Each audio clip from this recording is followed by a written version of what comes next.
বেগম খালেদা জিয়াকে টুপ করে পদ্মায় ফেলে দিতে চেয়েছিল ফ্যাসিস্ট শেখ হাসিনা, অথচ কাতারের প্রধানমন্ত্রীর পাঠানো বিমানে বিদেশ যাওয়ার দৃশ্য দেখতে হয়েছে তাকে।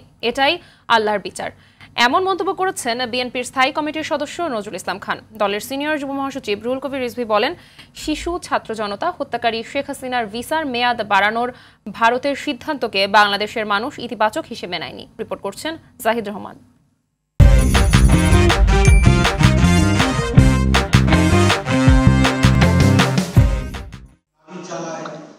রাজধানীর আগারগাঁওয়ে জাতীয় শ্রমিক কর্মচারী ইউনিয়নের উদ্যোগে ইসলামিক ফাউন্ডেশনের রাষ্ট্র কাঠামো সংস্কারে শ্রমিক কর্মচারীদের ভূমিকা শীর্ষক আলোচনায় অংশ নেন বিএনপির স্থায়ী কমিটির সদস্য নজরুল ইসলাম খান।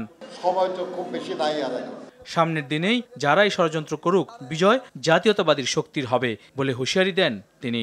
উন্নয়ন চাইলেও গণতন্ত্র দরকার, সংস্কার চাইলেও গণতন্ত্র দরকার। গণতন্ত্র মানে জনগণের শাসন।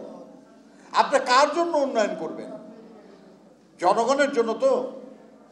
সেই জনগণের সম্মতি যদি না থাকে, জনগণের আগ্রহ যদি না থাকে, জনগণের অংশগ্রহণ যদি না থাকে, তাহলে সেই উন্নয়ন তো হবে কিছু মানুষের জন্য। গ্যান্ডারিয়া জুলাই আগস্ট গণঅভ্যুত্থানে নিহত 4 জনের পরিবারের সঙ্গে আমরা বিএনপি পরিবারের পক্ষ থেকে দেখা করেন রুহুল কবির রিজভী।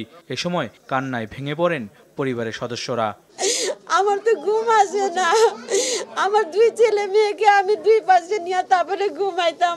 শেখ হাসিনার ভিসার মেয়াদ বাড়িয়ে ভারত বাংলাদেশের গণতন্ত্রকে অবমূল্যায়ন করেছে বলেও অভিযোগ করেন রিজভী। হত্যাকারীকে একটি গণতান্ত্রিক দেশ কিভাবে তাকে আশ্রয় দিয়ে সেখানে তার ভিসার মেয়াদ বাড়ান, এইটা সারা দেশের বাংলাদেশের মানুষ এটাকে ইতিবাচকভাবে নেয়নি, বরং ভারতের যে একটা আধিপত্যকামী মনোভাব রয়েছে, ভারতের যে একটা আগ্রাসী মনোভাব রয়েছে, আমরা যেটা বলবো সেটা করবে।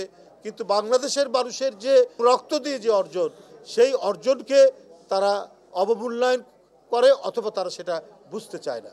স্থানীয় মহিলা কলেজ মাঠে কর্মী সভা করে শেরেবাংলানগর থানা যুবদল। জাতীয়তাবাদী চেতনায় সমাজের কল্যাণে তারেক রহমানের নির্দেশে সবাইকে ঐক্যবদ্ধভাবে কাজ করার আহ্বান জানান যুবদল নেতারা। জাহিদ রহমান, RTV, ঢাকা।